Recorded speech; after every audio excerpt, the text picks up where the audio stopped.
बार श्री कृष्ण और अर्जुन भ्रमण पर निकले तो उन्होंने मार्ग में एक निर्धन ब्राह्मण को भिक्षा मांगते देखा। अर्जुन को उस पर दया आ गई। उन्होंने उस ब्राह्मण को स्वर्ण मुद्राओं से भरी एक पोटली दे दी, जिसे पाकर ब्राह्मण प्रसन्नता पूर्वक अपने सुखद भविष्य के सुंदर स्वप्न देखता हुआ घर लौट चला। किंतु उसका दुर्भाग्य उसके साथ चल रहा था। राह में एक लुटेरे ने उससे वो पोटली छीन ली। ब्राह्मण दुखी होकर फिर से भिक्षावृत्ति में लग गया। अगले दिन फिर अर्जुन की दृष्टि जब उस ब्राह्मण पर पड़ी तो उन्होंने उससे इसका कारण पूछा। ब्राह्मण ने सारा विवरण अर्जुन को बता दिया। ब्राह्मण की व्यथा सुनकर अर्जुन को फिर से उस पर दया आ गई। अर्जुन ने विचार किया और इस बार उन्होंने ब्राह्मण को मूल्यवान एक माणिक दिया। ब्राह्मण उसे लेकर घर पहुंचा। उसके घर में एक पुराना घड़ा था जो बहुत समय से प्रयोग नहीं किया गया था। ब्राह्मण ने चोरी होने के भय से माणिक उस घड़े में छुपा दिया। किंतु उसका दुर्भाग्य दिन भर का थका मांदा होने के कारण उसे नींद आ गई। इस बीच ब्राह्मण की स्त्री नदी में जल लेने चली गई, किंतु मार्ग में ही उसका घड़ा टूट गया। उसने सोचा, घर में जो पुराना घड़ा पड़ा है उसे ले आती हूँ।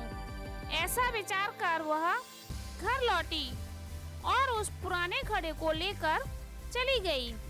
और जैसे ही उसने घड़े को नदी में डुबोया, वह माणिक भी जल की धारा के साथ बह गया। ब्राह्मण को जब यह पता चला तो अपने भाग्य को कोसता हुआ वह फिर भिक्षावृत्ति में लग गया। अर्जुन और श्री कृष्ण ने जब फिर से उसे दरिद्र अवस्था में देखा तो जाकर उसका कारण पूछा। सारा वृत्तांत सुनकर अर्जुन को बड़ी हताशा हुई और मन ही मन सोचने लगे, इस अभागे ब्राह्मण के जीवन में कभी सुख नहीं आ सकता। अब यहाँ से प्रभु की लीला आरंभ हुई। उन्होंने उस ब्राह्मण को 2 पैसे दान में दिए। तब अर्जुन ने उनसे पूछा, प्रभु, मेरी दी मुद्राएं और माणिक भी इस अभागे की दरिद्रता नहीं मिटा सके, तो इन 2 पैसों से इसका क्या होगा। यह सुनकर प्रभु बस मुस्कुरा दिए और अर्जुन से उस ब्राह्मण के पीछे जाने को कहा। रास्ते में ब्राह्मण सोचता हुआ जा रहा था कि 2 पैसों से तो एक व्यक्ति के लिए भी भोजन नहीं आएगा। प्रभु ने इसे इतना तुच्छ दान क्यों दिया। प्रभु की यह कैसी लीला है। ऐसा विचार करता हुआ वह चला जा रहा था। उसकी दृष्टि एक मछुआरे पर पड़ी। उसने देखा कि मछुआरे के जाल में एक मछली फंसी है और वह छूटने के लिए तड़प रही है। ब्राह्मण को उस मछली पर दया आ गई। उसने सोचा, इन 2 पैसों से पेट की आग तो बुझेगी नहीं, क्यों ना इस मछली के प्राण ही बचा लिए जाएं। यह सोचकर उसने 2 पैसों में उस मछली का सौदा कर लिया और मछली को अपने कमंडल में डाल लिया। कमंडल में जल भरा और मछली को नदी में छोड़ने चल पड़ा। तभी मछली के मुख से कुछ निकला। उस निर्धन ब्राह्मण ने देखा, वह वही माणिक था जो उसने घड़े में छिपाया था। ब्राह्मण प्रसन्नता के मारे चिल्लाने लगा, मिल गया, मिल गया। तभी भाग्यवश वह लुटेरा भी वहां से गुजर रहा था जिसने ब्राह्मण की मुद्राएं लूटी थी। उसने ब्राह्मण को चिल्लाते हुए सुना, मिल गया, मिल गया। लुटेरा भयभीत हो गया। उसने सोचा कि ब्राह्मण ने उसे पहचान लिया है और इसीलिए चिल्ला रहा है। अब जाकर वो राज दरबार में उसकी शिकायत करेगा। इससे डरकर वह ब्राह्मण से रोते हुए क्षमा मांगने लगा और उससे लूटी हुई सारी मुद्राएं भी उसे वापस कर दी। यह देख अर्जुन प्रभु के आगे नतमस्तक हुए बिना नहीं रह सके। अर्जुन बोले, प्रभु, यह कैसी लीला है?